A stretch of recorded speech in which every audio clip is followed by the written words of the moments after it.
What do you call home today? One day before New Year, I personally came to the Embassy of France because they called me and told that Mr. Ambassador is going to support the Safar. Therefore, we are going to shoot. Assalamu alaikum, janob elchi, yaxshimisiz? Assalomu alaykum. Xush kelibsiz. Katta rahmat. Men yaxshiman, rahmat. Je sais pas trop lâcher si je m'appuie sur la chaise comme ça. Yaxshimisiz? Comment allez-vous? Why did they want to start this podcast at the beginning, the original idea of the... This position, you are first-time ambassador. I asked to come here. First dreaming of Uzbekistan before coming to Uzbekistan. Okay, why Uzbekistan? What are the images you have about France on your side? Counter question. Okay. Your president said that he wants to send an Uzbek to space.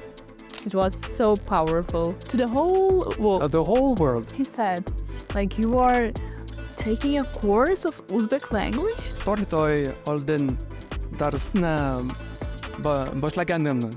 Men Walid Fouque, Safar uchun maxsus. Safar, what do you call home today? The current period, I would just tell you and all the viewers, Yangi yilingiz mubarak bo'lsin.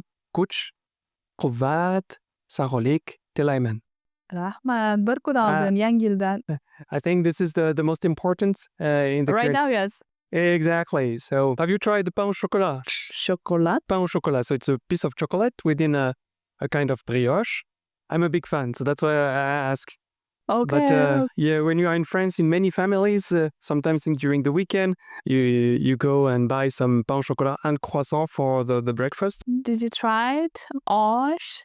I tried plov in many regions, but the best plov, I'm going to tell you, is here in the French embassy because we have a Uzbek chef. Uzbek chef. He makes his own plov, but Tashkent, the plov from Tashkent, the plov from Samarkand, Bukhara, Termez, all of them were very, very delicious in their own ways. I'm just actually looking forward to going to new regions and test the plov in a... I watched your Telegram channel also. You were in Nukuz, you were in other places. And how is this mini safar for you? How is other regions? It's always a new journey. Always a new journey. Because basically, I mean, why do we become diplomat at the beginning? It's mainly to meet with people, to get in touch, to try to build new bridges, build new projects. And when you go to the regions, I'm always warmly welcome. And it gives us, the French embassy, not only me, you are more so energy. Active, yes. How I see, you are so active. You are going, watching, looking. Yeah, we should be very enthusiastic. The country is like this, don't you think? It's the energy of New Uzbekistan, the thing that so many people want to launch new projects, to be in touch with Europeans, French people, and this is the time to start new projects. Mm-hmm. If I'm mistaken, sorry me. This position, you are first-time ambassador, is it? Exactly, that's and correct. It is for Uzbekistan? Absolutely, because I asked to come here. You asked it? Yes. Really? Yes, I asked to come here, to my authorities, to the president, to the Minister of Foreign Affairs, to send me here.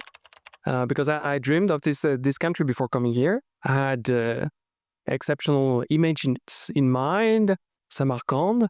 You may know that actually there is a very famous book written by Amin Marlouf, an exceptional writer about Samarkand. It's called Samarkand. There is a book also on Uzbek by Jean-Pierre Luminet, who is at the same time a writer and an astrophysician, so great scientist. So we, from a French perspective, we have so many extraordinary images of Uzbekistan and the heritage of Uzbekistan. So that was my wish. And I'm very grateful and honored to have been chosen for this mission. So that's why every second counts. And on every second I'm trying to launch new projects. Why Uzbekistan? Why you really wanted to be there?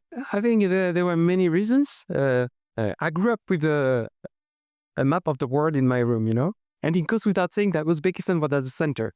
So I was always wondering what kind of place is this country. It's Samarkand, Bukhara, Khiva, Tashkent.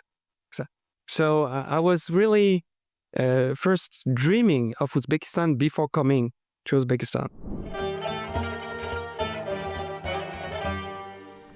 Professionally, it's fascinating because the country is booming. As I mentioned, so many Uzbeks want to build new projects with Europeans, French. When I talk with my colleagues who were much more experienced and who had their own views about Uzbekistan, I felt that this was the time to be here.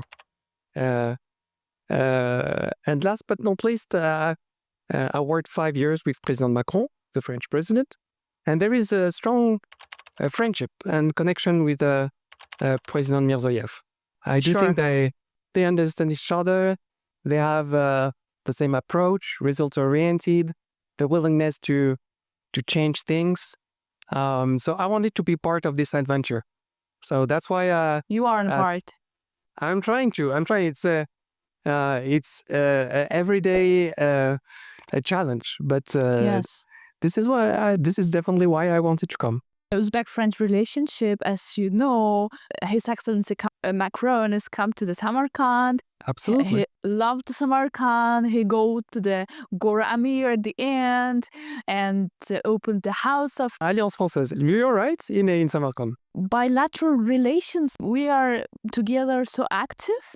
As you said correctly, you are not only part, you are a part. You're right. There are so many areas where we are launching new ideas, new initiatives, and we are now just at the beginning, I would say. Even though we have some achievements, just launched the French-Uzbek University.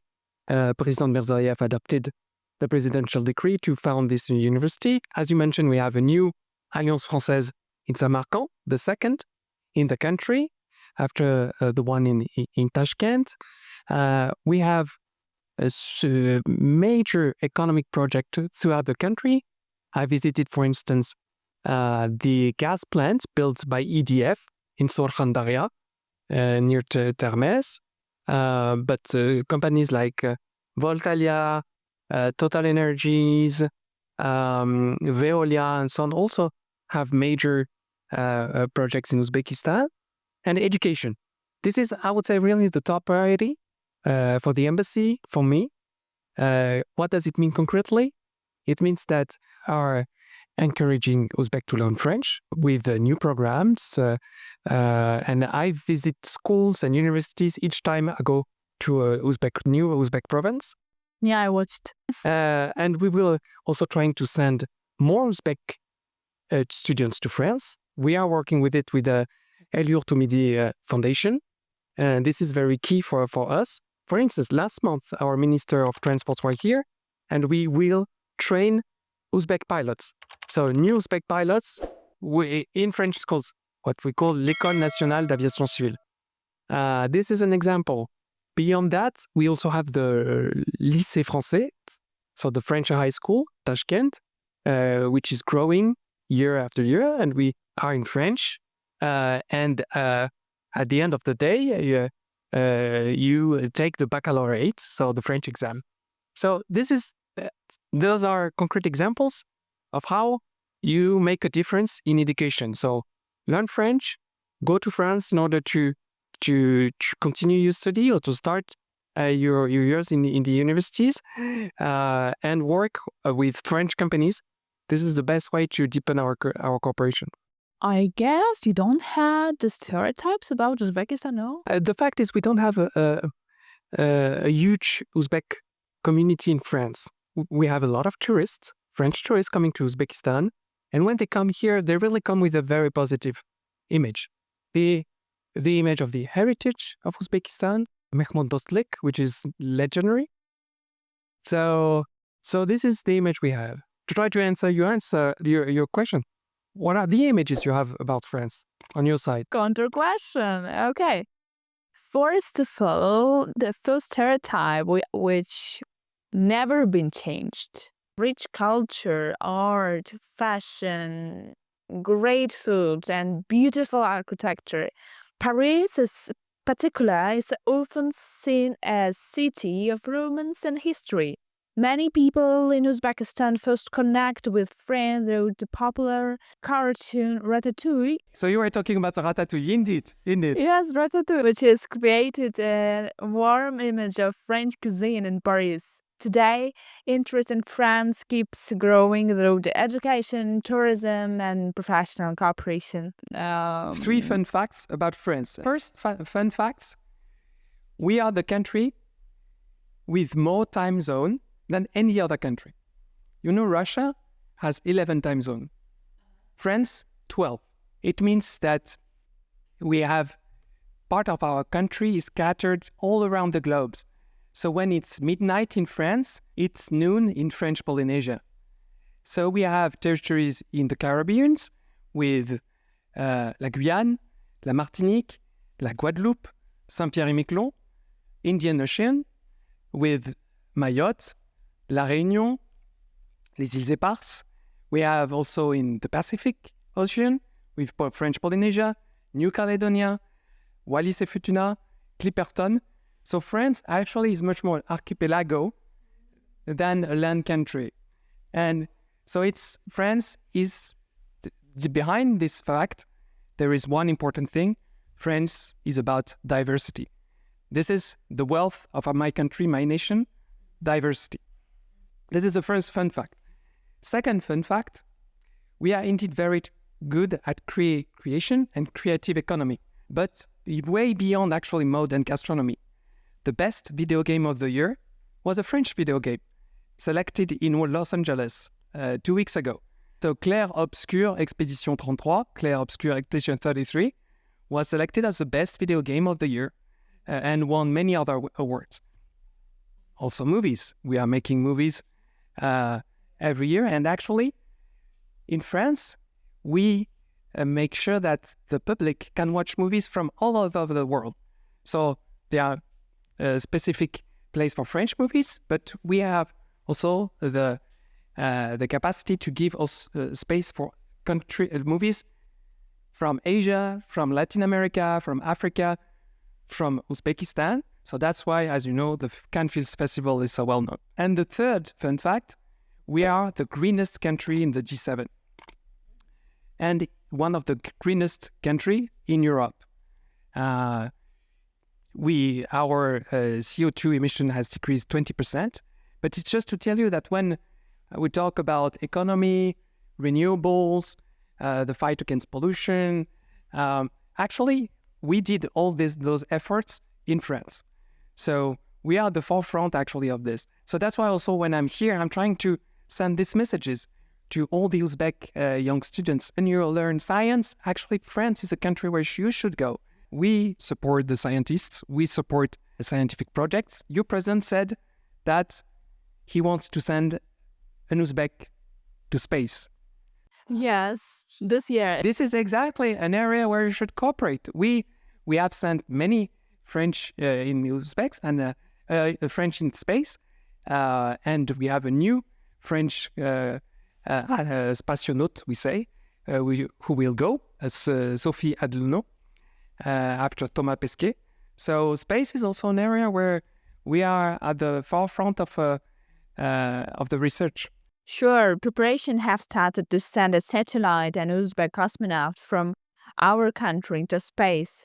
Late in his speech, His Excellency joked, saying he will go to the stars our ancestors discovered and come back with news. It was so powerful. Exactly, but this is when you think of all the extraordinary Uzbek scientists, Ipsina, Mirza Ulubek, Al-Khwarazmi, and so on. Actually, we also do have this pantheon, those stars in France, like Pasteur, who invented vaccines, mathematicians like Poincaré, and many more. About 14 French people won what we call the Fields Medal, the equivalent of Nobel Prize for mathematics. So there is such a rich heritage in science in Uzbekistan. We also have this heritage and this objective. So I'm sure it will fit together. 5 top books which you will recommend to read? Many others of Joseph Kessel. Second, I will recommend books of Éric Orsena, which is also a French writer, a member of what we call the Académie Française, the institution in charge of participating and reviewing French language. The last one is one of the last one is about Pasteur. I just mentioned a French doctor, but he wrote also books about cotton. So he went to many countries in order to understand the chain of cotton. And given that cotton is also at the heart of was at the heart of the economy of Uzbekistan and is a very important sector for Uzbekistan, I strongly recommend books of Éric Orsena. The third one would be for those who like French literature, Comte de Monte Cristo.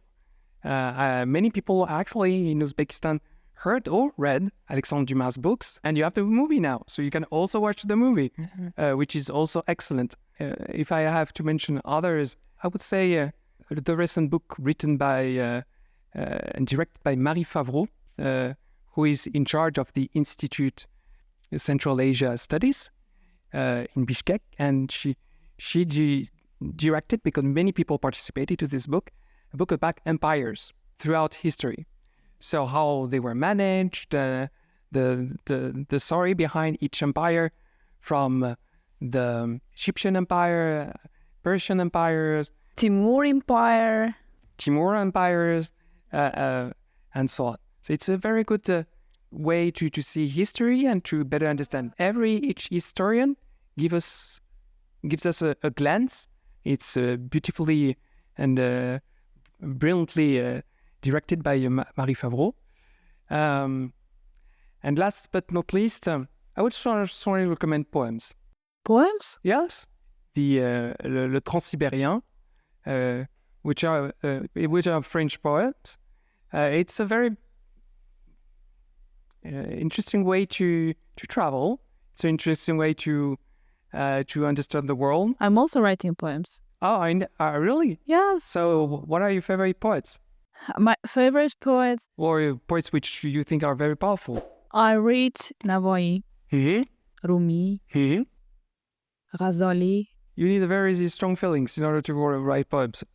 You're Uzbek, as I heard, he said, like you are taking a course of Uzbek language? Yes, every week.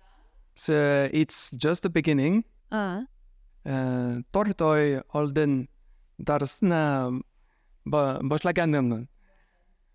And it's only the beginning, but I'm trying to keep up with the pace, and we'll try to make the interview in Uzbek in 2 years. Now I need more time. Because when I watched your video, you're fluently in Uzbek speaking, and I said, what about if we do podcast in Uzbek? I'm doing my best. I think it's definitely not perfect, but I'm doing my best to speak Uzbek. This is the heritage of Uzbekistan. You are a very, very diverse country with a very rich, which is unique, and at the same time, which resonates in the whole region. I do think that Uzbek is a language with a lot of potential beyond Uzbekistan. You have the chance to have Uzbeks all over the world, including strong communities in many other countries. It's part of a larger group. So this is the first Turkic language I learned, at least from my perspective, to make this effort, even though I won't be a native. I do know that.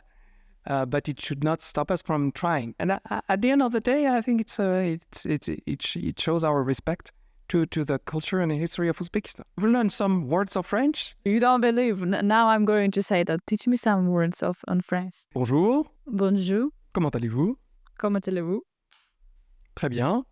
What? Très bien. Très bien. Perfect. That's perfect. No, pronunciation is not correct. And then the French love to say ça va. Ça va. Ça va? Ça va?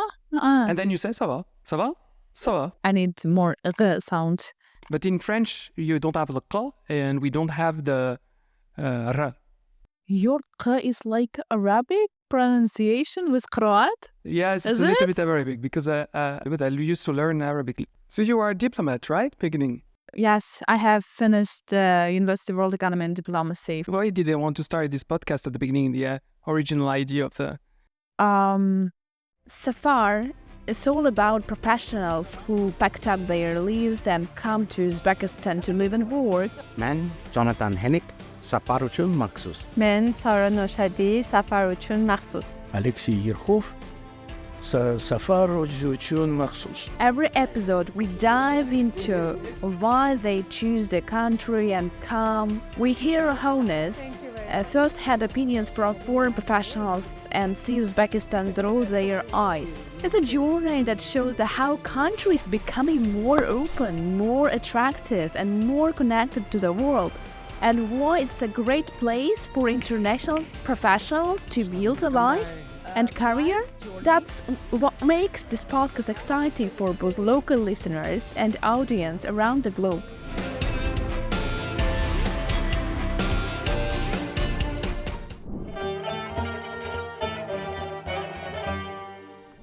And sometimes you keep we may keep repeating the same talking points. So yes, it's a good initiative to try to show another side of foreign representatives.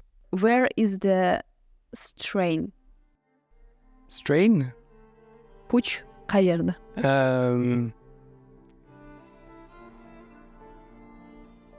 It's an interesting question. Yeah, it's an interesting question because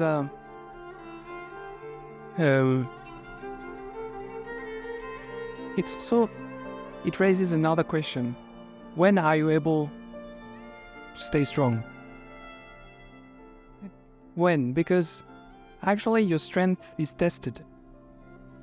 If I'm in my couch in front of firewood with a good meal and a good tea, my strength is not tested.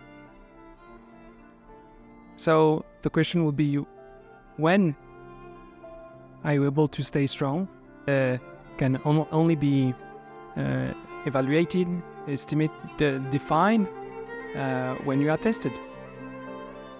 So when you face hardship. And you were asking me a question about the poems. I was totally unable to quote one poem, but I can quote you the end of Le Comte de Monte Cristo, who says in French, il faut le malheur pour creuser les mines mystérieuses de l'intelligence. So you need unfortunateness in order to dig in the mine of human intelligence. So again, the idea is that to define strength, you need to be tested. And it's when you're tested that you can define your own strength. And I do think that each people everyone is tested at one point, and you have to show your capacity to face hardship, and that's strength. You have traveled more, and what do you call home today? Home is not a place, it's a moment.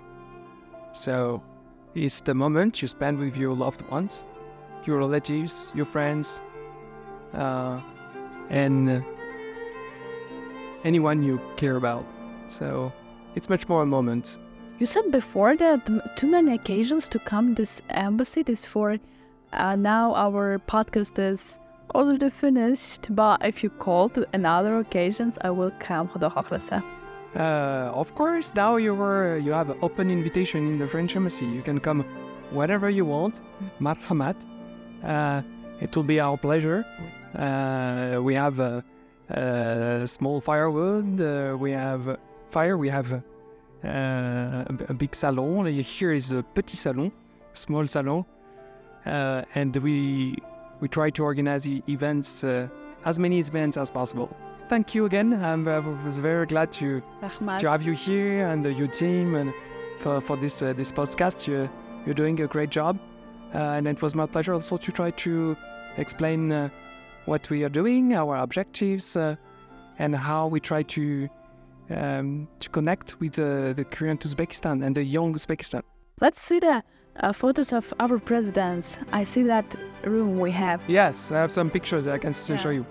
All right, we show it. Safar, what do you call home today? No less. Mistaken. So the visit of President Mirziyoyev in France, and this one, last one, I think also it's 8 to 2018.